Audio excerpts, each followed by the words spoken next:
Eh bien, que t'arrive-t-il? Je ne sais pas quoi faire comme introduction. Comment ça? Je n'ai pas d'idée. Tu ne penses pas qu'il faudrait lancer le générique? Qu'est-ce que tu racontes? Eh bien, au lieu de te torturer l'esprit à chercher une intro à chaque fois et te conformer à un modèle, pourquoi tu n'irais pas un peu plus simple? Surtout que tu l'as déjà fait. Tu as raison. Tu sais ce qu'il te reste à faire.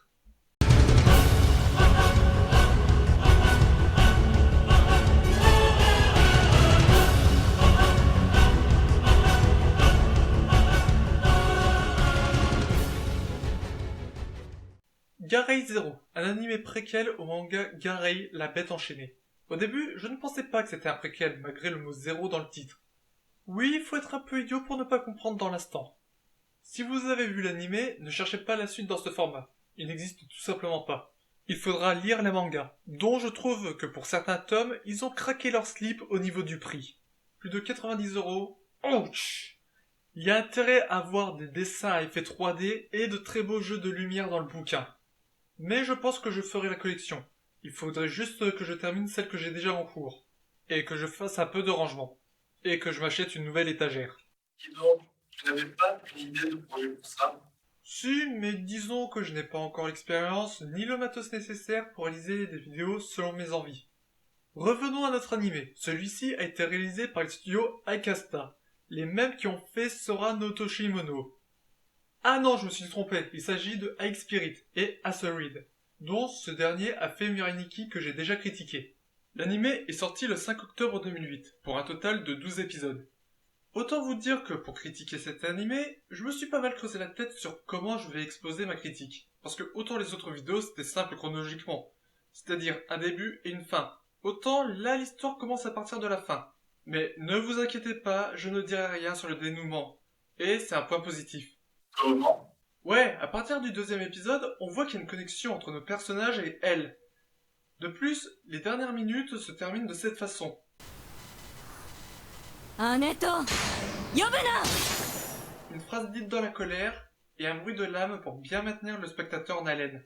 Après le visionnage de ce dernier, j'avais peur que le schéma se répète. Victoire sur les esprits et massacre de l'équipe à la fin, comme pour le premier épisode.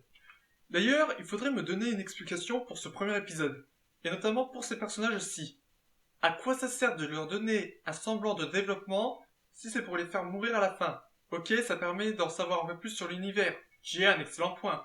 Ce qui fait défaut à la plupart des autres animés qui sont en 12-24. Et qui montrent aussi que le gouvernement ne se tourne pas les pouces quand il y a une menace surnaturelle. Et ça fait plaisir. Après, peut-être qu'on les retrouve dans le manga sous une autre forme. Encore une fois, je ne l'ai pas lu. Mais bien avant que le ministère de la Défense ne prenne les devants, c'était celui de l'environnement qui s'en occupait. Oui, soit c'est une couverture, soit on peut considérer les phénomènes surnaturels comme faisant partie de la nature, et qui de plus qualifié que des exorcistes pour remplir ce genre de mission? C'est dans ce groupe que l'on retrouve nos deux héroïnes. Mais attends, elle n'est pas censée être une ennemie? Justement, j'en viens. Durant toute la période de flashback, ces dernières vont tisser un lien très fort, au point de se considérer comme des sœurs. Une petite présentation des personnages? Allez, c'est parti. Karuga Tsushima est l'unique fille d'une puissante et réputée famille d'exorcistes. Et qui dit famille réputée, dit grosse obligation et éducation difficile.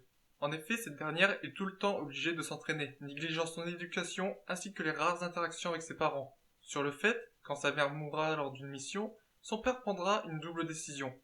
D'abord, il scellera en lui Bakurei, l'une des plus puissantes bêtes spirituelles existantes. Et aussi, il enverra sa fille dans la famille d'un ami exorciste. Là-bas, elle se liera d'amitié avec Yomi, qui a été en réalité adoptée par la famille Asayama. Depuis ce jour, elle se dépassera pour être la digne héritière et rendre son père fier, qui lui l'aime comme sa fille. Et lors de l'arrivée de Karuga, elle va faire en sorte que cette dernière se sente bien et qu'elle soit moins dure avec elle-même. D'ailleurs, c'est grâce ou à cause de Yomi qu'elle donnera un coup de main au groupe qui exorcise les créatures surnaturelles. Et bien que le contexte invite à avoir des combats assez épiques, paradoxalement il y en a assez peu qu'ils soient épiques ou non.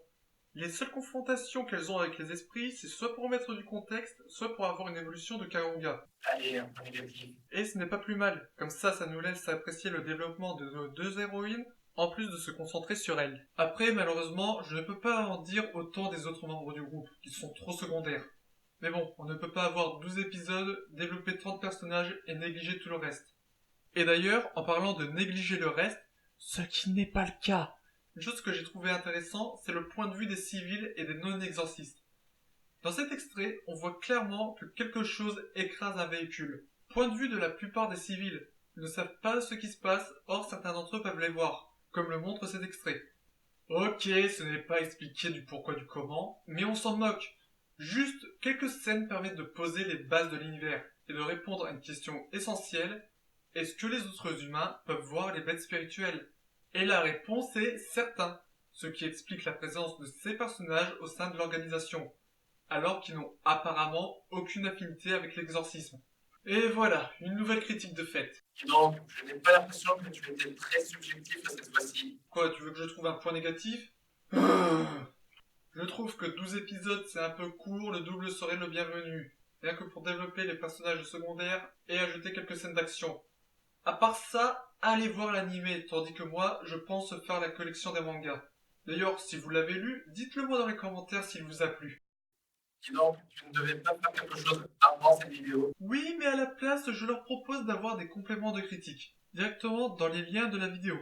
Je trouve ça d'abord plus intéressant pour les personnes qui me suivent, et cela me permet de traiter des points, des théories et autres choses que je n'ai pas pu traiter dans la vidéo principale, à cause notamment des risques de spoil qu'ils peuvent contenir.